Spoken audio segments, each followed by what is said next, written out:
Hey guys, I'm gonna show you how to delete a presentation or project on Prezi. So to start, open Prezi and go to presentations at the left side. Now once you click that, scroll down and click on the three dots right here.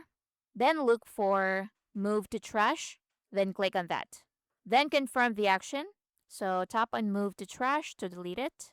And that's it. So again, click the three dots, then click move to trash. Confirm the action, and that's basically it. So if you want to delete the files forever, go to trash at the left side.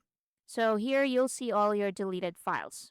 Now what you can do is you can click empty trash right here to delete everything, or you can manually delete them. Click the delete icon or click the three dots and click delete forever.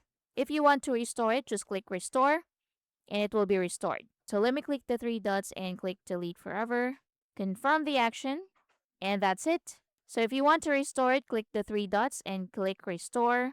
Then go back to presentations. And as you can see, the file is already restored. Now, if you click the three dots right here again, so you have a lot of options in here. You can edit the presentation, you can make a copy, you can share it, you can download it as PPTX or as PDF, you can record as a video, etc. And that's it. Thank you for watching.